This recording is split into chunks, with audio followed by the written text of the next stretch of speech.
Bible is a history and Bible is a mystery.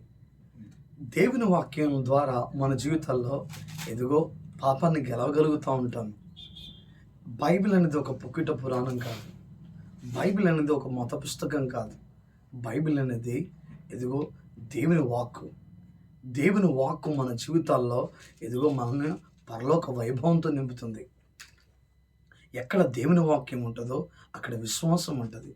ఎక్కడ దేవుని వాక్యం ఉంటుందో అక్కడ పరలోక అనుభవం ఉంటుంది. వాక్యం లేకుండా మనము ఈ లోకాన్ని జయించడము అసాధ్యము. ఇదిగో ఈ బైబిల్ అనేది మన జీవితాల్లో విశిష్టమైనదిగా ఉండగలిగినట్లయితే మన జీవితంలో గొప్ప కార్యాలు చూస్తాము. కొన్నిసార్లు మన జీవితంలో అద్భుతాలు, ఆశ్చర్యకార్యాలు దేవుడు జరిగించాలంటే మన వాక్యానికి లోబడాలి. వాక్యానికి మనం విధేయత చూపించాలి. వాక్యం మన జీవితాన్ని పరలోక మనస్తత్వంతో నింపుతూ ఉంటుంది. పూర్వం నానా విధమైన ప్రవక్తల ద్వారా మాట్లాడిన దేవుడు, రాజుల ద్వారా మాట్లాడిన దేవుడు నేరుగా ఎంత దినంలో అయినా వాక్యం ద్వారా మాట్లాడుతున్నాడు.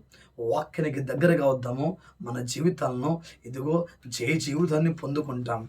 ఎక్కడ వాక్యం లేని చోట మనం ఉన్నతంగా జీవించినట్టుగా మనం చూడలేము. ఈ లోకంలో ప్రేమ, దయ, కరుణ, వాత్సల్యత అనే ఈ మాటలు వినబడుతున్నాయంటే కారణము ఇదిగో ఈ బైబిల్ గ్రంథం మాత్రమే. ఈ బైబిల్ మన జీవితాన్ని ఉన్నత స్థితికి తీసుకొస్తుంది. ఈ బైబిల్ మన జీవితాన్ని దీన్ని పట్టుకున్న వారు పడిపోయినట్టుగా కానీ, జారిపోయినట్టుగా కానీ, పాపంలో పడిపోయినట్టుగానే ఇంకా మనం ఎక్కడా చూడలేము. ఎందుకంటే వాక్యము మనల్ని పరలోక అనుభవంతో నింపుతుంది. కనుక ఈ వాక్యాన్ని జాగ్రత్తగా మనం చదువుదాం, పట్టిస్తాం, ధ్యానిద్దాము, క్రీస్తుకు దగ్గరగా జీవిద్దాం. దేవుడు మిమ్మల్ని అందరినీ దీవించును గాక.